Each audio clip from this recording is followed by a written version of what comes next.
So you want to talk a little bit about what drew you to the show as an actress? Doing horror, is it something, horror, scary?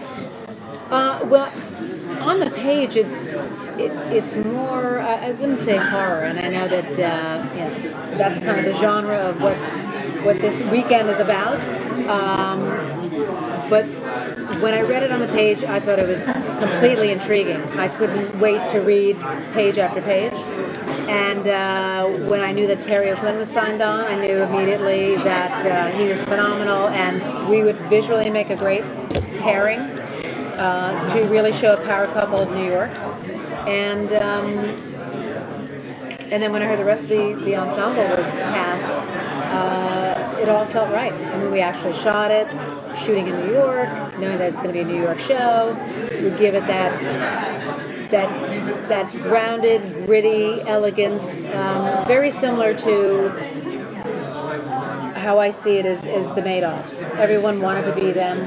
Were fascinated by their money. They had the yacht. They had the Palm Springs house. They had the Hamptons house. They had the penthouse in New York.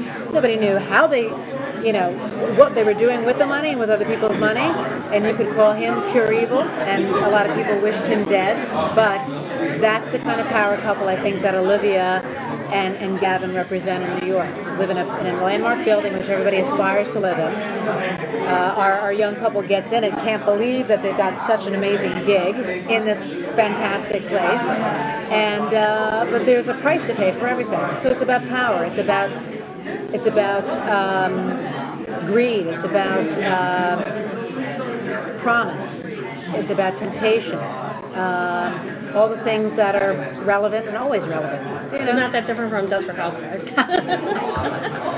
Well, we're in the big city now, exactly. But yeah, I mean, when series works, or dramas work, it's about what you can have and what are they going to do to get it. And we set up the groundwork for a lot of people have a lot of dreams and aspirations. The opening sequence is what got me. And when I first sat down to read that, I saw, close up on violinist hands starting to bleed down the neck of the violin. I was like, what? Olivia and Gavin watched from the balcony, and I'm like, wow, that's me. Okay, once he jumps into, you can see he's wiping his hands, he's sweating. He's grabs his violin, puts it in his case, jumps in a cab, runs to the building, tries to escape. That was in the first 3 pages. I was like, wow. And it just got better and better. So from the jump off, I knew that it was on the page. I knew that Dave Wilcox had the talent to do something. And it's up to him and his writers to make it good every week. So, we do our best. Definitely a different feel to the acting in this series for you, from Ugly Betty, Desperate Housewives, now to this. There isn't so much of that, the thing in the eye, it's getting quieter and quieter and quieter. Yes. How does that feel for you? It's different. I love changing it up like every person does. Betty was high camp, high fashion, high color, high voltage. Despot was a little softer because we're dealing with suburbia, but it was still kind of amped up at a certain tone and level. And this is quiet. This is seductive. This is alluring. This is intriguing. And you're listening to. You're doing second looks, taking a second take about what did I just hear? What did I just feel? What's down there? So it's more, I think, a psychological drama as well. It's not as overt. Do you relate to the sort of open-eyed excitement of that young couple coming to New York, maybe in your own career, or? It's interesting. I'm the only New Yorker out of the whole bunch. I mean, even though Dave grew up in upstate New York, so they're all so excited to actually be working in New York, because it's always been a dream, even though Terry did it back in the day in the 70s. So it's funny to hear them all get their apartments and living in the village and go to their favorite coffee shop and try to figure out they're living their dream. So it's funny to see them being wide-eyed and excited to start their new life. So it's happening for them in the real life. I'm just going back home. With a big overarching mystery going forward in this Do you, as an actress, want to know more or less of where things are going? I like to be surprised. I don't like to kind of tip my hat so the audience knows anything. I like to be completely surprised. And I do ask questions when I'm, does she know, does she not know, how much does she know what's going on? And when we shot the pilot, I would say, is Olivia onto this or something? So just be nice.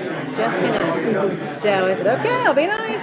So a lot of the direction we were given, probably they didn't know where they're going to take it, but they wanted to make as neutral a playing field as possible, so we had a lot of avenues to jump off on. So I don't know how much we're in cahoots.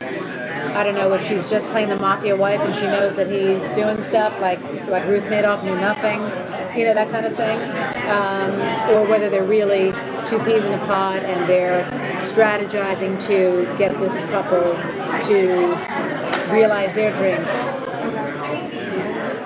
Don't know. How is the war with Terry? How is the Terry? war with Terry? He's fantastic. Terry is so relaxed, so in between takes, he's got his guitar and he sits back and crosses his legs and sings a song, and so there's always music happening. Dave, Annabelle is always cracking jokes and wonderful.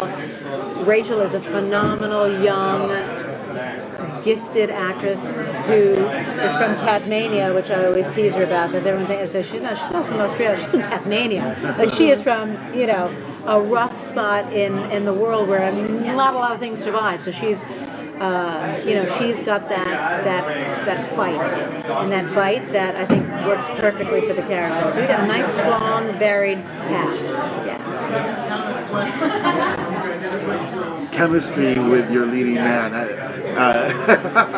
Do you ever worry about that, and how did it work out? I've been so lucky. I have really been lucky to have fantastic leading men the past 3 shows that I've been with that are plausible. People are like, okay, I get it, I can see that.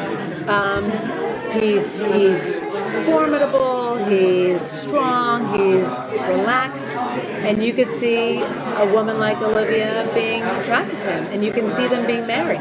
And the thing that I love about it, that ABC has been really great about, is it hasn't been, none of my parts have been written for black women. They've always been the fact that I could make a character who it is, and they've trusted me and my talent. And that's what we all want. It's not breaking through a barrier. It's like, oh, let's use her. Of course it makes sense. I mean, 20 years ago, probably wouldn't have happened. Or it would have made a much bigger deal. Now, no one even says anything, which is fantastic. We've come a long way. Yeah. I didn't even think about it. Yeah, exactly, which is fantastic. Yeah. I mean, back when I grew up, Julia was Diane Carroll, single black mother as a nurse. Interracial dating would have been a huge thing. I mean, I sang with Tony Bennett one time, and he was talking about, he did a show, and sing with Lena Horne, and he was told not to give her a kiss. And this is, back in the day, and that was he broke the barriers when he gave her a kiss. So we've come a long way, thank God. Well, congratulations. Thank you. They're taking you away.